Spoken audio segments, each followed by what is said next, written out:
活气。入体，专心致失手，走火入魔。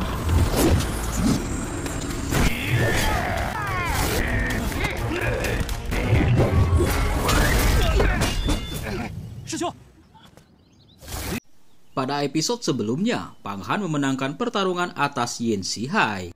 Oleh karena itu, seorang penatua pun mengumumkan kalau Pang Han menjadi yang pertama dalam ujian tersebut. Selang beberapa saat, penatua itu pun berkata kalau pertandingan akan segera dilanjutkan kembali, dan yang akan bertanding selanjutnya yaitu Erchong dan Muming. Namun ketika penatua itu sedang berbicara, tiba-tiba salah satu murid pun menyelanya. Penatua itu pun menyangka kalau murid yang menyela perkataannya itu akan keluar dari kompetisi. Murid itu pun menjelaskan kepada penatua itu kalau dirinya dan saudaranya akan bertarung melawan Muming dan Erchong di atas arena. Dia memohon kepada penatua itu agar diizinkan untuk bertarung melawan Muming dan Erchong dalam duel 2 lawan 2. Kedua saudara Bi dan He pun menangkupkan kedua tangannya ke penatua itu. Mereka pun memohon agar mereka diizinkan untuk bertarung melawan Muming dan Erchong. Mendengar penjelasan itu, lalu penatua itu pun berbalik dan memandang sosok Muming dan Erchong. Bagaimana menurut kalian? Ucap penatua itu bertanya kepada Muming dan Erchong. Di sisi yang lain, Erchong dan Muming pun menyanggupi tantangan dari Bi He bersaudara. Mendengar itu, penatua itu pun takjub karena jarang sekali melihat Muming dan Erchong bertarung dalam satu grup. Lalu penatua itu pun berkata, semangat patut untuk diacungi jempol. Kompetisi 2 pemain bermanfaat juga bagi rekan-rekan murid untuk menambah ilmunya. Kalian berempat secara khusus diperbolehkan memasuki ras manusia pada waktu yang bersamaan. Akhirnya penatua itu pun mengumumkan kalau pertarungan selanjutnya antara Muming Erchong melawan Bi He bersaudara. Akhirnya keempat orang itu pun melesat memasuki arena. Pertarungan pun akan segera dimulai. Muming Erchong versus Bi He bersaudara. Bi He bersaudara berinisiatif untuk menyerang Muming dan Erchong duluan. Mereka berdua mengarahkan bilahnya kepada Muming dan Erchong yang jadi lawannya. Sementara itu di tempat yang lain, Muming dan Erchong menghadapi perlawanan dari Bi He bersaudara dengan lengan kosong. Pertarungan yang sengit pun terjadi di atas arena, namun keempatnya sama-sama berimbang dalam segi kekuatan. Namun tiba-tiba Erchong pun menggunakan sebuah teknik untuk menghadapi Bi He bersaudara. Teknik yang digunakan Erchong adalah sebuah energi yang dipadatkan menjadi sebuah bola untuk menghadapi dua bersaudara Bi He. Rupanya Erchong menggunakan sebuah teknik lamu pase untuk mengelabui Bi He bersaudara. Keduanya punya rencana yaitu berniat untuk menjebak keduanya di dalam sebuah ilusi yang diciptakan Muming dan Erchong. Sementara itu di sisi yang lain, Bi He bersaudara tidak menyadari kalau mereka sedang dijebak oleh Muming dan Erchong. Akhirnya jebakan itu pun selesai, lalu Muming dan Erchong pun merapalkan mantra. Hantu itu terlihat dalam pertarungan 9 istana jiwa terbang. Namun Zhou Lijing membuka mimpinya, ucap Muming dan Erchong. Bi He bersaudara yang tidak tahu itu adalah jebakan, mereka berdua berusaha untuk menyerang Muming dan Erchong. Namun sialnya, mereka baru menyadari kalau mereka sedang terjebak oleh teknik Muming dan Erchong di dalam sebuah ilusi. Menyadari kalau dirinya sudah terjebak oleh teknik Muming dan Erchong, Bi He bersaudara pun menjadi panik. Akhirnya, Bi He bersaudara pun dijebak di dalam sebuah ilusi yang dibuat oleh Muming dan Erchong. Muming dan Erchong membuat sebuah ilusi untuk menjebak Bi He bersaudara di dalamnya. Tentu saja ilusi itu membuat kaget semua orang tak terkecuali Yu Er yang menyaksikan kejadian itu. Melihat Yu Er yang kaget dengan teknik Muming dan Erchong, Senior Jian pun menjelaskan kepada Yu Er kalau arena Sanhen Yuan dapat mengungkap gambar-gambar di dunia fantasi, jadi bisa ditonton oleh semua orang, ucap Senior Jialan. Sementara itu, di dalam ilusi, nampak Muming dan Erchong pun melakukan sebuah ritual. Keduanya nampak sedang menari-nari dan merapalkan sebuah mantra. Di tempat yang lain, Bi He bersaudara pun berusaha untuk menyerang Muming dan Erchong dalam dunia fantasi itu. Menghadapi serangan Bi He bersaudara, Muming dan Erchong pun tetap fokus untuk merapalkan mantra-mantranya. Dalam ilusi itu, Muming dan Erchong pun menggunakan dua senjata ajaib untuk menghadapi perlawanan Bi He bersaudara, hidup dan mati, kelahiran kekayaan yang sengit. Setelah ucapannya itu, tiba-tiba Muming pun mengeluarkan sebuah pilar dan menghantam tubuh He, sampai tubuh He pun tersungkur. Di sisi yang lain, Erchong pun mulai mengeluarkan sebuah benda mistis, yaitu sebuah kotak mayat. Kotak mayat itu pun digunakan Muming dan Erchong untuk menjebak Bi He bersaudara. Di sisi yang lain, Bihe bersaudara pun tidak bisa menahan kekuatan fluktuasi energi setan di dalam kotak mayat itu. Akhirnya, Bihe bersaudara pun terjebak dalam kotak mayat yang diciptakan Muming dan Erchong. Mereka yang terjebak oleh kotak mayat milik Muming dan Erchong nasibnya sungguh sial. Pada umumnya, tubuh mereka tidak bisa bergerak karena dikekang di dalam kotak mayat. Sementara itu, di dalam kotak mayat sendiri berisi energi-energi setan yang berkerumun untuk menghajar mereka. Di dalam kotak mayat, nampak Bihe bersaudara pun sangat kewalahan untuk menghadapi teknik yang diciptakan Muming dan Erchong. Keduanya nampak merasakan kalau mereka akan ditenggelamkan dalam kotak mayat tersebut. Tubuh mereka pun menjadi kaku dan tidak bisa bergerak. Mereka pun merasakan teknik pembunuhan dalam ilusi itu. Tubuh mereka dijebak dan dimasukkan ke dalam kotak mayat dan ditenggelamkan. Untuk sejenak, Bihe bersaudara pun menjadi panik dalam ilusi itu. Mereka rasanya ingin keluar dari jebakan itu, namun mereka tidak berdaya untuk menghadapinya. Dihadapkan dalam situasi krusial hidup dan mati, akhirnya Bi pun dapat menggapai sebuah bilah. Lalu bilah itu pun diarahkan ke sosok Erchong dan Muming. Akhirnya bilah itu pun berhasil membokap kotak mayat yang menjebak He. Sosok He pun keluar dari kotak mayat yang menjebaknya, lalu dia pun berusaha untuk menyerang Muming. Sementara itu di tempat yang lain, Erchong pun nampak panik karena jebakannya telah dipecahkan oleh duo bersaudara Bihe. Di sela kepanikannya itu, tiba-tiba Bi pun langsung menyerang tubuh Erchong. Akibat serangan mendadak dari Bi, Erchong pun menjadi kewalahan. Di sisi yang lain terjadi pertarungan yang cukup sengit antara He dan Muming. Akhirnya sosok Muming pun kewalahan menghadapi serangan cepat dari He. Di tempat yang lain, pertarungan sengit pun terjadi antara Erchong melawan Bi. Bi sendiri terkecoh oleh gerakan Erchong. Akhirnya pukulan telak pun dilayangkan Erchong dan mengenai tubuh Bi. Di dalam pertarungan, Muming, Erchong, dan Bihe bersaudara saling mengalahkan. Namun pada akhirnya Bihe bersaudara pun bisa menjebak Erchong. Erchong pun nampak marah, lalu dia pun berusaha untuk menyerang Bihe bersaudara. Namun pada akhirnya Erchong pun harus mengakui kekalahannya dari Bihe bersaudara. Akibat kekalahan Muming dan Erchong di dalam ilusi, membuat ilusi itu pun hancur dan terpecah. Nampak sosok Bihe bersaudara dan Muming Erchong keluar dari dalam ilusi. Sementara itu di atas bukit, Penatua pun menyaksikan pertarungan sengit antara Muming Erchong melawan Bihe bersaudara. Ketika Penatua itu akan mengatakan kalau Bihe bersaudara menjadi juara, tiba-tiba sosok Muming dan Erchong pun bangkit. Di sudut penonton, Pang Han dan Pang Xiulan pun memperhatikan perubahan pada sosok Muming dan Erchong. Itu adalah energi iblis, ucap keduanya. Di dalam arena itu sendiri, sosok Erchong dan Muming pun hilang kendali akibat dirasuki oleh energi iblis. Keduanya langsung melesat untuk menyerang Bihe bersaudara dengan bilah iblis mereka. Melihat nyawa Bihe bersaudara terancam, tiba-tiba satu sosok pun muncul untuk menghalangi serangan Muming dan Erchong. Akibat serangan mendadak itu, tubuh Muming dan Erchong pun tersungkur. Sosok itu pun berkata kepada Muming dan Erchong, "Apakah kamu menginginkan nyawa saudaraku?" ucapnya. Mendengar itu, Muming dan Erchong pun nampak ketakutan. Adik laki-laki tidak berani, ucap mereka. Di sisi yang lain, Bihe bersaudara pun tidak menerima. Mereka menggunakan senjata ajaib. Mendengar celotehan dari Bihe bersaudara, senior itu pun berkata, "Cukup sudah untuk pertarungan ini." Dalam ketidaksenangan, Bihe bersaudara pun memaksakan diri untuk menakupkan kedua tangan ke arah seniornya. Di sisi yang lain, sosok itu pun mengalihkan pandangannya ke Penatua, lalu dia pun menakupkan kedua tangannya. "Penatua, saya masuk ke dalam arena untuk menyelamatkan orang.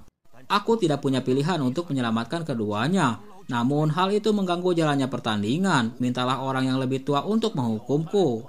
Mendengar penjelasan itu, Penatua itu pun berkata, "Saya tidak bisa membuat penilaian sendiri. Saya menyatakan kalau Muming dan Erchong adalah pemenang permainan ini," ucapnya.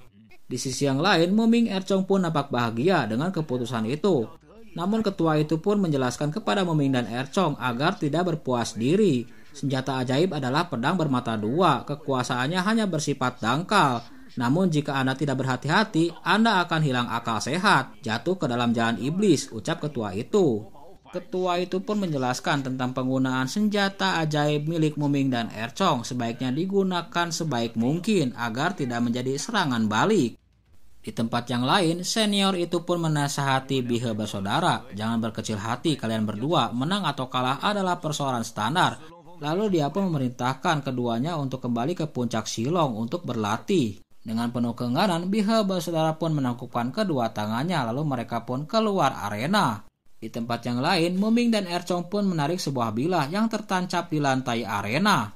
Mereka pun nampak ketakutan ketika melihat sorot mata Pang Han di kejauhan. Lalu mereka pun bergegas untuk meninggalkan arena.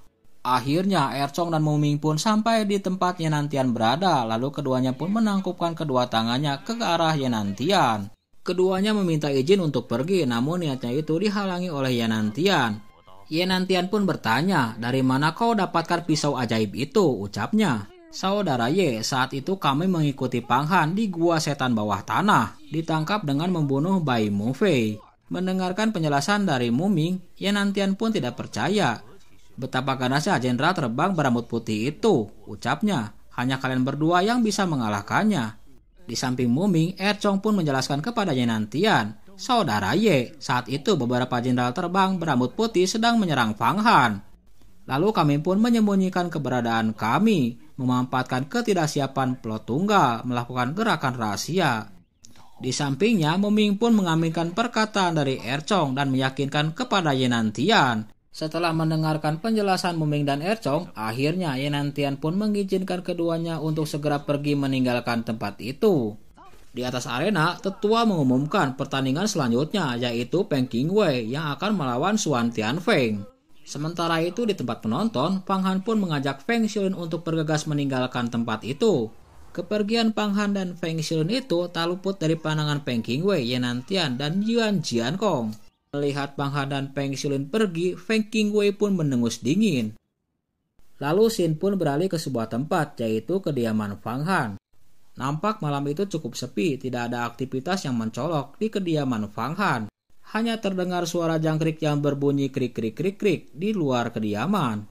Sementara itu di dalam ruangan itu sendiri, nampak sosok Feng Xiulin sedang berlatih. Dalam pelatihannya itu, tiba-tiba Feng Xiulin pun merasakan ada hal yang aneh di dalam tubuhnya. Dalam alam bawah sadarnya, tiba-tiba Feng Xiulin pun memasuki sebuah dimensi. Ketika membuka dua kelopak matanya, Feng Xiulin pun tampak terkejut. Dalam hati Feng Xiulin pun bertanya, tempat apakah ini? Dalam tanda tanya besar, Feng Xiulin pun bangkit untuk menyusuri tempat itu. Untuk sejenak, Feng Xiulin pun nampak kaget dengan tempat yang baru ia datangi itu. Tiba-tiba seberkas cahaya pun bersinar di hadapan Feng Xiulin. Lalu sinar itu pun mengelilingi tubuh Feng Xiulin. Untuk sejenak Feng Xiulin pun nampak terkejut dengan kemunculan sinar itu. Namun di balik keterkejutannya itu ada rasa ingin tahu dari dalam diri Feng Xiulin dengan benda yang ada di hadapannya itu. Feng Xiulin pun mencoba untuk menyentuh sinar itu, namun sinar itu menjauhi Feng Xiulin. Feng Xiulin pun mencoba lagi dan lagi untuk berusaha menyentuh sinar itu, namun sinar itu malah menjauhi Feng Xiulin.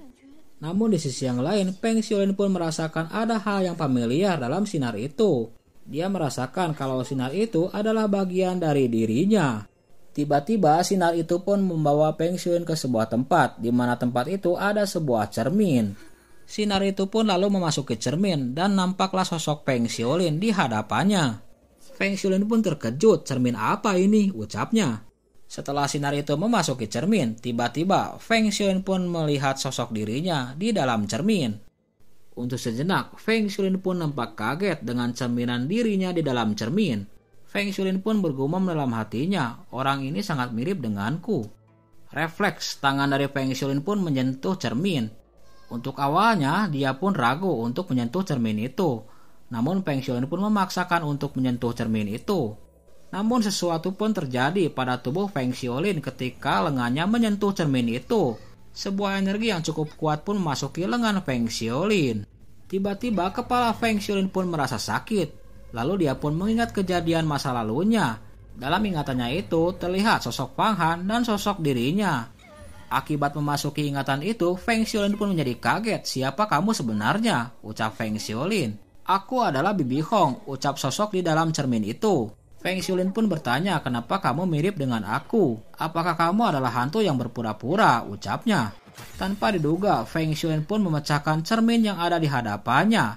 Setelah kaca cermin itu dipecahkan, akhirnya Feng Xiulin pun terlepas dari ilusi itu.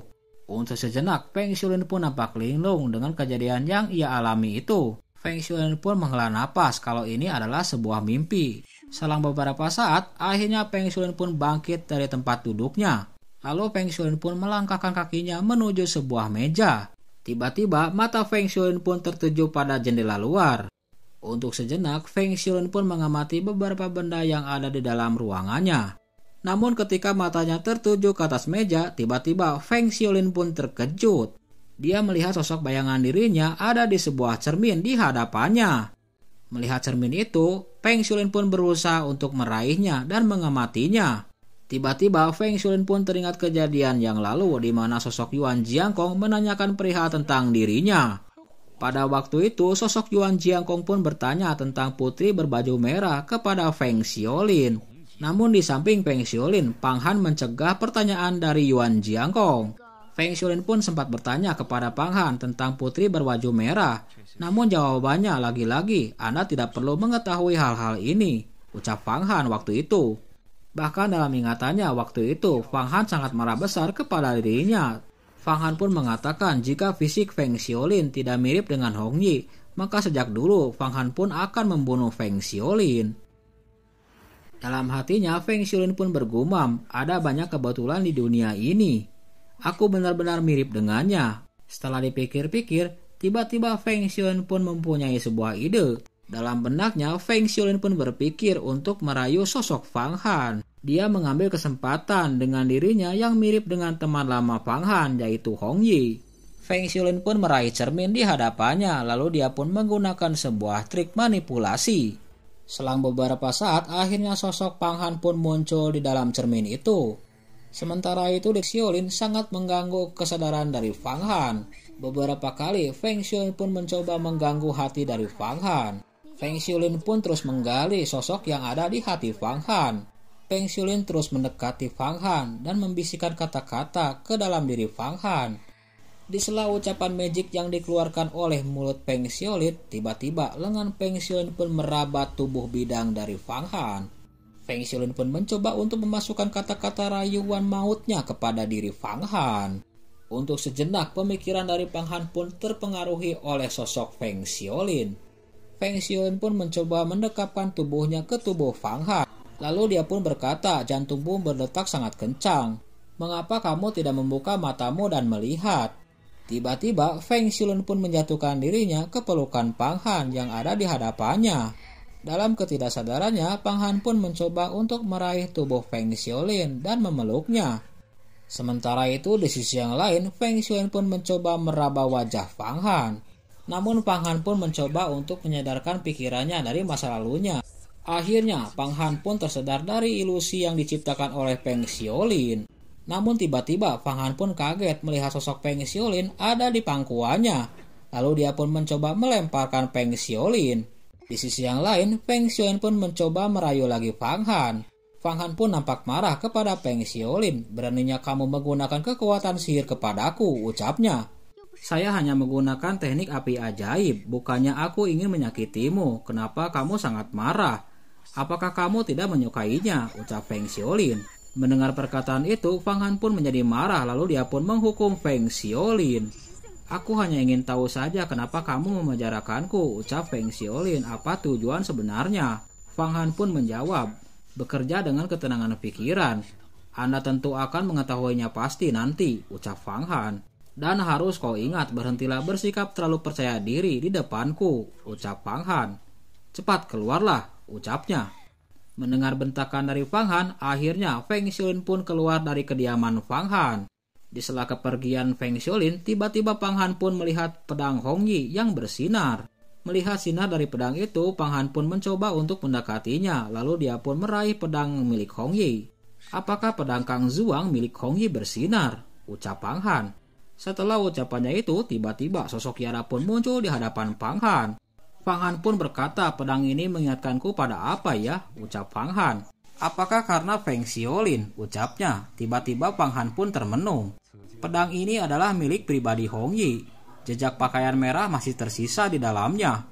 Karena dia memiliki perasaan terhadap Feng Xiulin, itu juga terlihat. Orang ini sama sekali tidak sederhana, ucap Yara. Untuk sejenak, Pang Han pun nampak bingung dengan ucapan dari Yara. Untuk sejenak, lalu dia pun memperhatikan sosok Yara yang ada di hadapannya. Lalu Pang Han pun berkata, Anda pernah melihat lampu merah sebelumnya. Kenapa kamu tidak memberitahuku, ucapnya. Jadi bagaimana jika aku memberitahumu dengan keadaan saat ini? Ini hanya masalah yang lebih besar. Fang Han, cobalah untuk menjadi lebih kuat. Hanya kuat, mampu melakukan apapun yang kau inginkan, ucap Yara. Hari ketiga di arena Sanhenyuan. Di sudut penonton, semua orang pun sangat penasaran siapakah yang akan bertanding selanjutnya di arena Sanhenyuan. Tak jauh dari arena pertarungan, Peng Xiaolin dan Pang Han pun sedang menunggu. Akhirnya, pengawas pertandingan pun mengumumkan kalau pertarungan selanjutnya antara Yenantian versus Silong. Melihat kemunculan sosok Silong di tengah arena, tak sedikit pun orang yang mencibirnya. Mereka mencibir dan mentertawakan sosok Silong yang berani untuk menantang Yenantian. Sementara itu Yenantian pun telah turun ke atas arena. Di sisi yang lain, pujian dan dukungan pun terus mengalir ke Yenantian. Sama dengan orang yang lainnya termasuk Peng Qingwei malah mencibir sosok Silong. Lalu dia pun berkata kepada Yenantian, "Kakak Yenantian, beri pelajaran kepada dia," ucapnya. Namun tiba-tiba Peng Qingwei pun terkejut dengan sorot mata yang tajam dari Silong di atas arena. Rupanya Silong sangat kesal dengan ucapan Peng Qingwei. Tiba-tiba Silong pun mengeluarkan sebuah pil, lalu dia pun menelan pil itu. Setelah memakan pil itu, fluktuasi energi yang sangat kuat pun menyelimuti tubuh Silong. Tiba-tiba kedua lengan Silong pun berubah menjadi dua capit kepiting raksasa di hadapan Yenantian. Kemampuan Silong itu membuat kaget semua orang, tapi tidak terkecuali Yenantian. Dia menganggap sepele kekuatan yang dimunculkan oleh Silong. "Hei saudara Ye, tunjukkan padaku senjata ajaibmu," ucap Silong. Di tempat yang lain, Yenantian pun tertawa. Lalu dia pun mengeluarkan sebuah senjata. "Gunakanlah seluruh kekuatanmu," ucap Yenantian. Silong pun mulai menyerang Yenantian dengan kekuatan dua capit raksasa kepitingnya. Di sisi yang lain, Yenantian pun berusaha untuk menghindari serangan mematikan dari Silong. Di sudut penonton, Yu-er pun nampak kaget dengan kekuatan yang ditampilkan oleh Silong. "Wow, begitu kuat lengannya, ini seperti cakar kepiting ekstra," ucap Yu-er.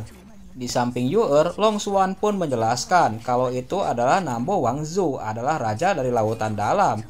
Namun Long Xuan pun tidak menyangka kalau kekuatan itu akan muncul di arena Sanhenyuan. Sementara itu, di dalam pertarungan, Yenantian pun tidak bisa membongkar pertahanan keras dari Silong. Silong membentuk sebuah perisai pertahanan yang kekuatannya mirip dengan tempurung kura-kura. Tiba-tiba, dia pun melakukan serangan kepada Yenantian.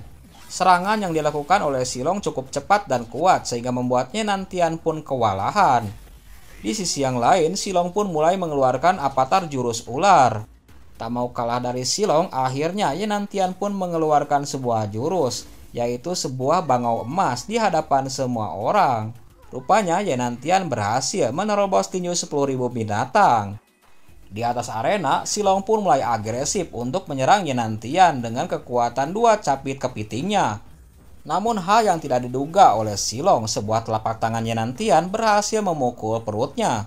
Di tempat yang lain, Yenantian pun berusaha untuk melakukan serangan counter attack kepada Silong. Namun tiba-tiba Yenantian pun dikejutkan dengan kedua telapak tangannya yang dipenuhi oleh tinta. Akibatnya Yenantian pun menjadi kesal terhadap Silong, lalu dia pun melesat untuk menyerang Silong. Namun tiba-tiba tubuh Yenantian pun menegang di atas udara. Ternyata dia telah dijebak oleh Silong lewat tentakel gurita. Tubuh Yenantian dililit dengan kuat oleh tentakel gurita milik Silong sehingga dia tidak bisa bergerak. Sementara itu di sisi yang lain, Silong pun telah bersiap untuk mengalahkan Yenantian. Merasa di atas angin, Silong pun mulai mencibir Yenantian. Lalu dia pun menggunakan kekuatannya untuk menghabisi Yenantian. Di tempat yang lain, akhirnya Yenantian pun mengeluarkan jurus andalannya, 8 pedang sunyi. Akhirnya 8 pedang sunyi milik Yenantian pun berhasil menghancurkan formasi tentakel, sehingga Silong pun tersungkur dan jatuh. Sementara itu, Silong yang sedikit terluka oleh serangan Yenantian, dia pun berusaha untuk bangkit. Namun tiba-tiba topeng yang menutup wajahnya terbuka. Terbukanya topeng Silong membuat semua orang pun menjadi kaget, tak terkecuali Pang Han. Di tempat yang lain, Peng Qingwei pun nampak kaget dengan sosok Silong. Ternyata dia adalah mantan kekasihnya yang telah mati tapi hidup kembali. "Xiaoxi, kau bunuh diri," ucap Yu'er. "Bukankah dia mati di medan perang iblis?" ucapnya. Di tempat yang lain, Peng Qingwei pun nampak shock dengan kemunculan tiba-tiba dari Xiaoxi. Di atas arena, Xiaoxi pun melirik Peng Qingwei lalu dia pun berkata, "Jaga kesehatanmu," ucapnya. "Hei, bukankah kau sudah mati?" ucap Peng Qingwei bertanya kepada Xiaoxi. Xiaoxi pun menjelaskan kalau dirinya telah ditolong oleh kakak seniornya yaitu senior Silongzi. "Dia telah memberiku roh iblis dan kembalikan kehidupanku. Tunggu sampai aku mengalahkan Yenantian, mari kita bersama-sama kembali," ucapnya. Ucapan dari Xiaoxi itu membuat Yenantian pun merasa tidak senang, lalu dia pun berkata, "Kamu berani pamer di hadapanku dengan senjata sakti yang diturunkan oleh keluargamu." Di tempat yang lain, Xiaoxi pun sangat kesal dan cemburu kepada Yenantian, apalagi dia berani mendekati Peng Qingwei. Dalam kemarahannya itu, tiba-tiba Xiaoxi pun mengeluarkan kekuatan sejatinya di hadapan semua orang. Tiba-tiba sebuah avatar paus raksasa pun muncul di atas arena Sanhen Yuan. Avatar paus raksasa yang dikeluarkan oleh Xiaoxi itu membuat kaget Yenantian. Dia tidak menyangka kalau Xiaoxi akan mengeluarkan kekuatan sejatinya yang sungguh menakutkan. Kemunculan avatar paus raksasa itu membuat kaget semua orang, tak terkecuali Peng Qingwei, Yu'er, dan Long Xuan. Akhirnya, avatar paus raksasa itu pun hendak menyerang Yenantian. Sementara itu, di tempat yang lain, Yenantian yang menghadapi serangan avatar paus raksasa tetap tenang. Setelah mengeluarkan jurus andalan sejatinya, Xiaoxi pun sangat percaya diri untuk mengalahkan Yenantian di atas arena Sanhen Yuan. Sementara itu, Yenantian pun telah bersiap dengan jurusnya, pedang ilahi bercahaya Zhongzuan, ucapnya. Tiba-tiba, seberkas cahaya pedang pun menebas avatar dari paus raksasa itu. Akhirnya, avatar paus raksasa itu pun bertabrakan dengan pedang raksasa milik Yenantian. Akhirnya, avatar paus raksasa itu pun hancur ditebas oleh pedang Yenantian. Pada akhirnya, pedang Yenantian pun terhunus beberapa senti di depan kepala Xiaoxi. Di tempat yang lain, Xiaoxi pun tidak bisa bergerak karena telah dikunci oleh pedang Yenantian. Akhirnya, pengawas pun mengumumkan kalau Yenantian memenangi pertarungan tersebut. Sementara itu di sudut penonton, Peng Qingwei pun sangat senang atas kemenangan dari Yenantian. Sementara itu di sisi yang lain, Xiaoxi pun tertunduk lesu setelah dikalahkan oleh Yenantian. Dia tidak menyangka akan dikalahkan oleh Yenantian. Yenantian pun berkata, "Saya menyarankan Anda untuk berlatih keras. Adapun urusan sedikit dengan Peng Qingwei, serahkan saja kepadaku," ucap Yenantian. Mendengar ucapan Yenantian di sisi yang lain, Xiaoxi pun sangat kesal. Setelah berhasil mengalahkan Xiaoxi, akhirnya Yenantian pun keluar arena, lalu dia pun menghampiri Peng Qingwei. Sementara itu Peng Qingwei pun melirik Xiaoxi dari kejauhan. "Hancur, hancur, hancur hatiku, hancur hatiku." Itulah ucapan dari Xiaoxi setelah ditinggalkan oleh Peng Qingwei. Di tempat yang lain, Peng Xiulin pun bertanya tentang sosok Peng Qingwei kepada Fang Han. Fang Han pun menjelaskan dengan singkat kalau Peng Qingwei ini adalah adik dari Feng Xingsu. Lalu Xin pun beralih ke sebuah tempat, yaitu kediaman dari Huan Tianlu. Nampak Huan Tianlu sedang ditemani oleh temannya, yaitu Wan Luo. Ternyata Huan Tianlu di tempat itu sedang berkultivasi untuk meningkatkan kekuatannya. Tepat di hadapan Huan Tianlu nampak sebuah tungku api raksasa. Namun anehnya di dalam tungku api raksasa itu terdengar suara misterius yang meraung-raung. Sementara itu di sisi yang lain, Wan Luo pun memperhatikan sosok Huan Tianlu yang sedang berlatih. Dalam hatinya, Wan Luo pun sangat cemas dengan suara raungan yang sangat menakutkan di dalam tungku api itu. Sementara itu, suara di dalam tungku pun semakin keras. Suara meraung-raung memanggil nama Huan Tianlu. Suara keras yang menakutkan itu membuat Wan Luo pun semakin cemas. Tiba-tiba tungku api itu pun bergetar dan ingin meledak. Melihat tungku api itu akan segera meledak, Huan Tianlu pun tidak tinggal diam, lalu dia pun menggunakan kekuatannya untuk menghentikan ledakan itu. Akhirnya tungku api itu pun diam. Di sisi yang lain, Wan Luo pun nampak kaget, lalu dia pun bertanya kepada Huan Tianlu, "Ini adalah Daud si iblis, tapi kekuatan magisnya tingkat 5, mengapa begitu sulit untuk disempurnakan?" Taisme Yidai, saudara laki-laki guru, ibu kota pemurnian Tungku kuno di hutan belantara besar, tidak mencapai sasaran. Sangat mudah untuk mengambil nyawanya, tapi sangat sulit untuk melatih semangatnya. Hanya karena kekurangan harta, ucap Huan Tiandu.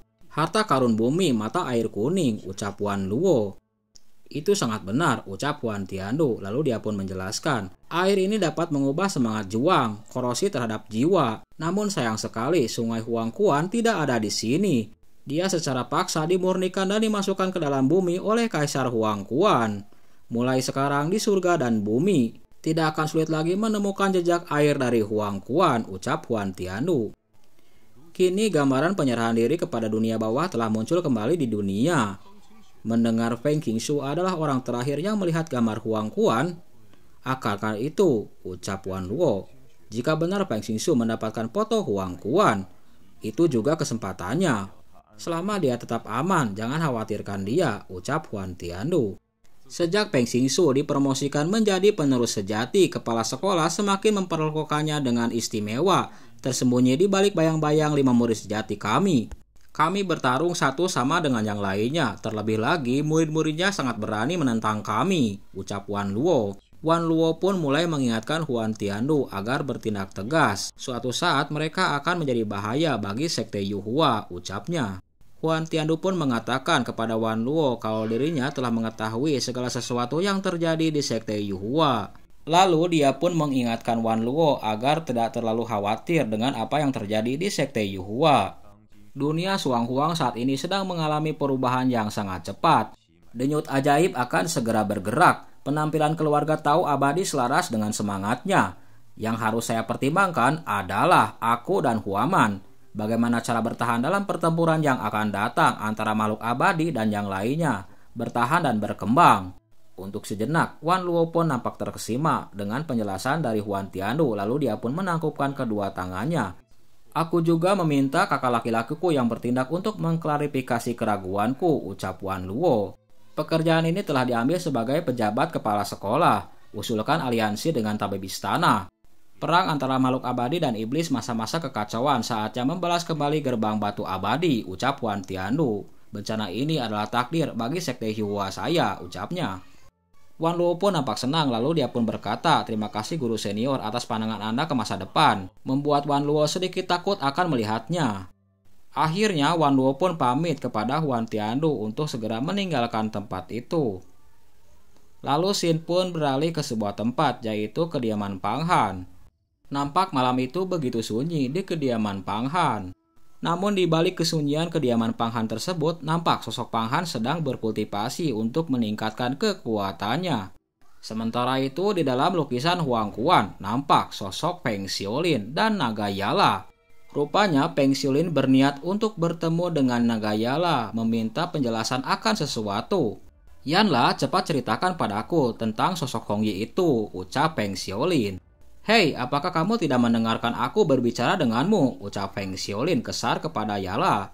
Mendengar ucapan Peng Xiaolin itu, Nagayala pun berbalik dan berkata, beberapa hal tidak ada hubungannya denganmu, dan Anda tidak perlu tahu tentang itu, ucapnya.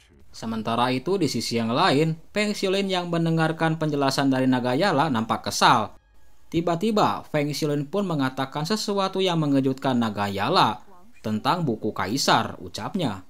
Sosok Nagayala pun berbalik dan memandang Peng Xiaolin dengan tajam. Apa katamu? Ucapnya. Lalu Peng Xiaolin pun menjelaskan kepada Nagayala. Saya tahu apa yang dipikirkan oleh paman Kaisar, ucapnya. Segera Nagayala pun menjadi marah kepada Peng Xiaolin. Lalu dia pun bertanya, apakah kamu ingin tahu ya? Ucap Peng Xiaolin.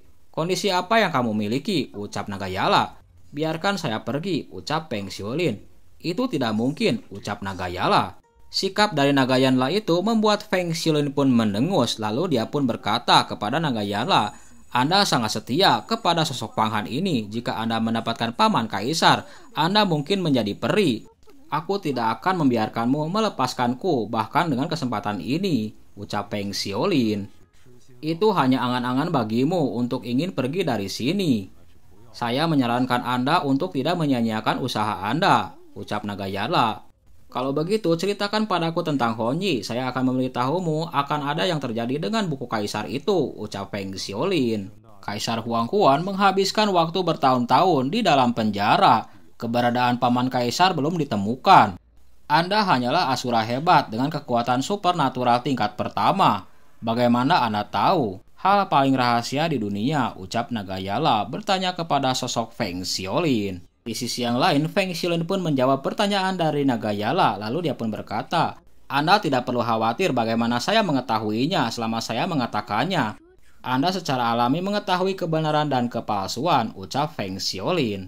Penjelasan dari Feng Xiolin itu membuat Nagayala pun memujinya, lalu dia pun berkata, datang dan dengarkanlah, ucapnya. Di sisi yang lain, Feng Xiolin pun nampak tidak sabar. Ceritakan tentang Bibi Hongyi dulu kepadaku, ucapnya. Melihat ketidaksabaran Feng Xiolin membuat Nagayala pun tertawa. Saya membiarkan Anda untuk melihat hal tentang pakaian merah itu. Tiba-tiba Nagayala pun menjentikan sebuah sinar. Sinar itu langsung memasuki pikiran dari Feng Xiolin. Nampak di dalam pikirannya itu sosok Pang Han dan wanita berbaju merah. Sosok wanita berbaju merah itulah yang bernama Bibi Hongyi. Setelah melihat cuplikan ingatan memori di dalam pikirannya, Feng Xiolin pun nampak sedih. Tak kuasa menahan air matanya. Untuk sesaat, Feng Xiolin pun terbawa suasana galau akibat kejadian di masa lalu Pang Han yang sangat menyedihkan. Namun tiba-tiba dia pun menjadi kaget, kenapa aku menangis, ucap Feng Xiolin. Untuk sejenak Feng Xiolin pun memandangi jari-jarinya yang basah dengan air matanya, lalu dia pun bergumam, kenapa dia bisa melakukan ini untuk Pang Han, ucapnya. Lalu Feng Xiolin pun mengalihkan pandangannya ke arah Nagayala, lalu dia pun bertanya, mengapa ini terjadi, ucapnya. Melihat perubahan dari diri Feng Xiolin, dan Feng Xiolin pun bertanya kepadanya, di sisi yang lain Nagayala pun tidak bisa berbuat apa-apa. Lalu dia pun berkata, sekarang giliranmu, ucapnya. Lalu Feng Xiolin pun berkata kepada Nagayala, Su Yuxi, Raja Iblis Dunia Bawah. Mendengar nama Su Yuxi yang dilontarkan oleh Feng Xiolin membuat Nagayala pun terkejut. Namun dia pun tetap berpikir tentang sosok nama itu. Akhirnya malam pun berganti dan sosok Fajar pun menyingsing di kediaman Pang Han. Pagi yang cerah itu di kediaman Pang Han seperti biasa tetap sepi. Namun ada sosok seseorang yang sedang menunggu Pang Han. Dia adalah Feng Xiolin. Sementara itu di dalam kediaman, nampak sosok Pang Han akan bergegas untuk keluar dari kediamannya. Pang Han pun tidak menyadari kalau sosok Feng Xiolin telah menunggunya. Tiba-tiba Pang Han pun terkejut dengan kemunculan Feng Xiolin yang ada di hadapannya. Lalu dia pun bertanya, kenapa kau ada di sini? Feng Xiolin pun menjawab, apakah kamu tidak akan pergi ke Shanghen Yuan, ucapnya. Mendengar ucapan dari Feng Xiolin, di sisi yang lain Pang Han pun terus melangkah meninggalkan Feng Xiolin. Sementara itu, sosok Feng Xiolin melihat Pang Han yang akan meninggalkannya, lalu dia pun bergegas mengikuti Pang Han dari belakang. Sementara itu, di sisi yang lain Pang Han pun merasakan ada hal yang aneh di balik Feng Xiolin ini. Lalu Xin pun beralih ke sebuah tempat di mana ada sosok Jialan, Long Xuan, dan Yu Er. Nampak ketiganya sedang berbincang-bincang sebelum kedatangan Pang Han dan Feng Xiolin ke tempat itu. Pang Han pun nampak senang melihat sosok Yu Er, lalu dia pun memberikan salam kepada senior Jialan. Pang Han telah bertemu dengan semua kakak perempuan senior, ucapnya. Pang Han, giliranku untuk segera naik panggung, ucap Yu Er. Adik perempuan senior, kamu pasti akan dipromosikan, ucap Pang Han memberikan semangat kepada Yu Er. Wang Han, sekarang aku jauh lebih baik daripada sebelumnya, ucapnya. Jika Anda bertemu saya di atas ring, tetap berhati-hatilah. Kekuatanku saat ini pasti akan mengejutkanmu, ucap Yu Er. Mendengar ucapan percaya diri dari Yu Er membuat Pang Han pun menjadi senang. Namun tiba-tiba semua orang pun dikejutkan oleh suara lonceng yang begitu keras di sekte Yuhua.